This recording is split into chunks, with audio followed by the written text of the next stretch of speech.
আমি জানি না আমি তোকে কি বলবো, তোদের স্বামী স্ত্রীর ব্যাপার আমি জানতেও চাই না। তবে যদি কিছু হয়ে থাকে মিটায় নে। তুই দেশে আসছিস দেখে না খুব শান্তি লাগতেছে।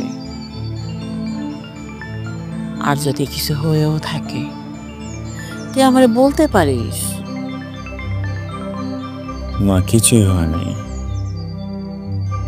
আর ইলির সাথে সব ঠিকঠাক আছে মা, তোমরা ভুল বুঝতেছো। আমার না আসলে বিদেশ ভালো লাগতেছে না। গত 3 মাস খুব খারাপ কাটছে আমার, একা একা। এটা কোনো জীবন? মা আমি আর দুবাই ফেরত যাবো না ভাবতেছি। কি বলতেছিস তুই? ফেরত যাবি না মানে? আমার কথা না হয় বাদই দিলাম, তোর আব্বা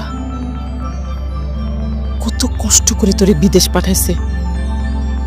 হ্যাঁ, তাছাড়া গর্ব করে বলে বেড়ায়, পাড়ায় পাড়ায় বলে বেড়ায় যে আমার ছেলে বিদেশে, আমার ছেলে টাকা পাঠায়। কি বলতেছিস তুই? হ্যাঁ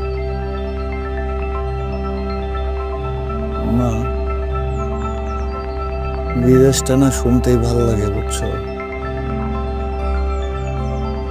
বাস্তবে অনেক ভয়ঙ্কর।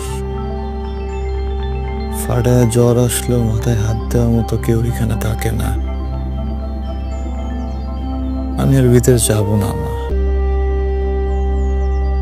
শোনো, আমি জীবনে ওর জন্য কি করতে পারছি না পারছি সেটা আমি জানি না, কিন্তু যেটুকু করছি সেটুকু করতে সারাটা জীবন আমার যুদ্ধ করতে হয়েছে নিজের সাথে।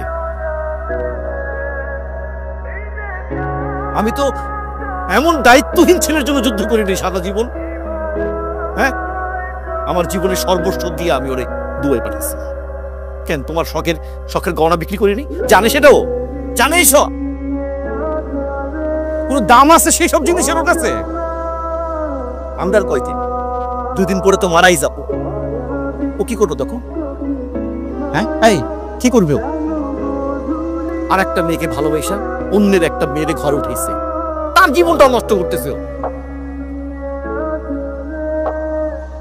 কার সাথে কথা বলতেছি?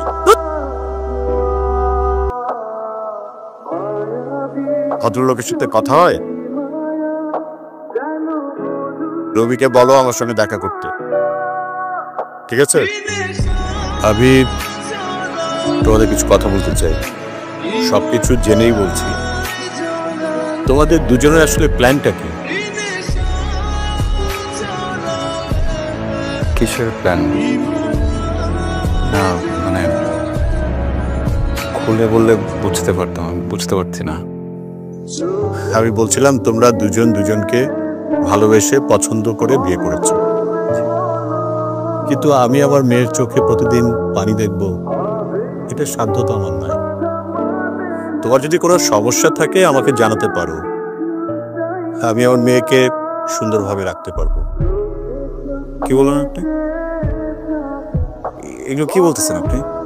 কিসের মধ্যে কি আমি বুঝলাম না। আমি এসব কথা বলতে এখানে আসছি? হ্যাঁ, এসব কথা বলার জন্যই তোমাকে ডেকেছি। তুমি দুবাই থেকে আসার পরে একবারের জন্য এই বাসায় এসছো, তো এই ব্যাপারে ডাকা হয়েছে, তোমার সঙ্গে তো এগুলো নিয়ে কথা হবে। সরি, আমি এগুলো নিয়ে কথা বলতে আসিনি। আমার ওয়াইফ, আমার পরিবার, আমি ওর গার্ডিয়ান, আমি ওর সব কিছু। ওকে যদি ভালো রাখতে আমি রাখবো, অন্য কারো প্রয়োজন নাই তো। এলি আমি বাসায় যাচ্ছি। হ্যাঁ, আমার কাজ আছে, তুমি সন্ধ্যের ভিতরে চলে আসো প্লিজ। রুমি, আপনার সাথে আমার কথা আছে।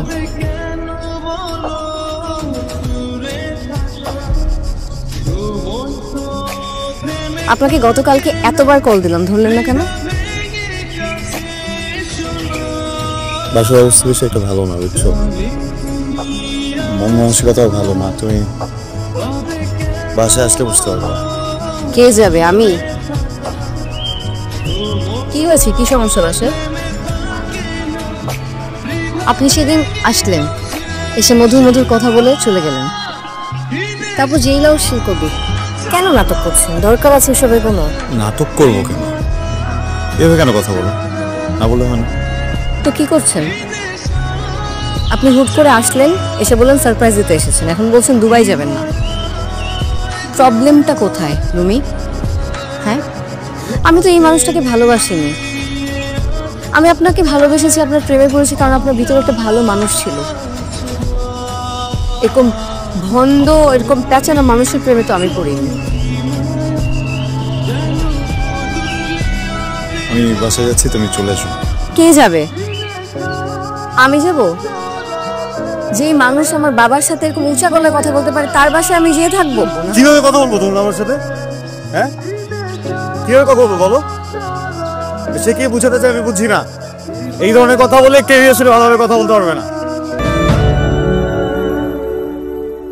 রাত জাগা জানালাতে এখনো আমি কোন সাজাতা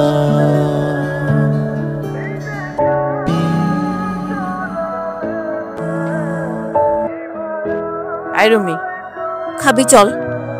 আচ্ছা রাগ করে থাকতে চলে? বাবা না একটু বলছে আই চল খালি। আরে তুই গান তো জ্বরে পড়ে যাচ্ছে। হ্যাঁ আল্লাহ, আগে বলবি না তোর বাবাকে ডাকি। বললে তো কিছুতে বানাবাড়ি ওষুধ খেলে হবে। ইস গাটা পড়ে যাচ্ছে। আই শুচ্ছ বেশি দোষ। নিজেরা নিজেরা মাতবাড়ি করে ওষুধ খেলে হবে? ডাক্তার আছে কি করতে? কত বড় রেডি হইতে, ডাক্তার কাছে নিয়ে যাবো। সে যাবো না ডাক্তারের কাছে, কালকে যদি জ্বর পড়ে আমি চুপ কর তুই। আর কি একটা ব্যাগটা টাইম ব্যাগ আমি কি হয়েছে?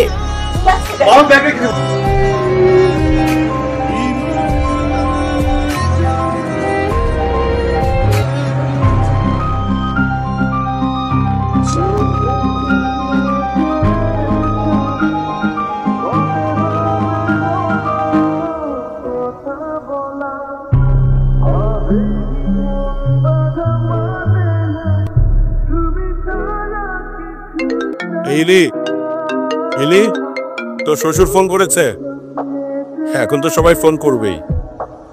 আগে যদি টেক কেয়ার করতো তাহলে তো এই ঝামেলা হতো। কি বাবা? নে, তোর শ্বশুর ফোন করেছে। হ্যালো বাবা, আসসালামু আলাইকুম। রুমের অবস্থা খুব খারাপ, না হসপিটালে দিয়ে যাচ্ছে। তুই কি হচ্ছে? তো পেশেন্টের প্রিভিয়াস মেডিকেল হিস্ট্রি তো সবই দেখলাম।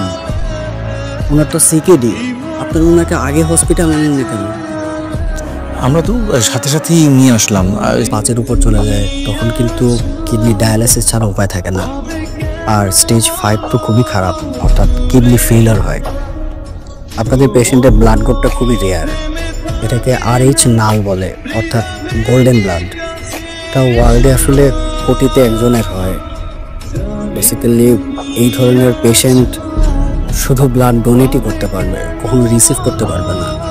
তার মধ্যে আপনাদের পেশেন্টের তো এখন ডেঙ্গু, ওনার তো প্লাটিলেট কাউন্টও অনেক কম, ওনার তো রক্তেরও দরকার। মানে রিসিভ করতে পারবে না, দিতে পারবে, এটা এটা মানে কি? আপনারা একটু শান্ত হন।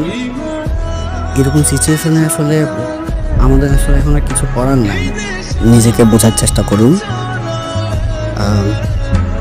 আপনাদের পেশেন্টের এখন যে সিচুয়েশন, তাতে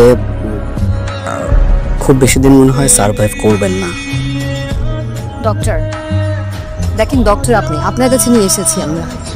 আপনি এখন বলবেন সলিউশন কি? আপনি কি বলছেন এগুলো? আমি কিছু বুঝতে পারছি না আসলে। ট্রান্সপ্ল্যান্ট করতে হবে, কিভাবে করতে হবে সেটা আপনি আমাদেরকে সলিউশন বলবেন, আমরা করব। আসলে আমাদের এখন কিছুই করার নেই, আমাদের হাতে কিছু নেই। পেশেন্ট নিজে থেকে যতদিন সারভাইভ করে ততদিনই, এছাড়া আসলে কিছুই করার নেই। মানে আমার ছেলেটা, আমরা দেখবো যে সে মারা যাচ্ছে, আমরা কিচ্ছু করতে পারবো না। I'm really sorry. প্রিয় দর্শক, নাটকটি দেখার জন্য ধন্যবাদ। পরবর্তী নাটকের বাকি অংশ দেখার জন্য চ্যানেলটি সাবস্ক্রাইব করে পাশে থাকবেন। ধন্যবাদ সবাইকে। এরকম নিত্য নতুন নাটক দেখার জন্য চ্যানেলটি সাবস্ক্রাইব করে রাখবেন প্লিজ।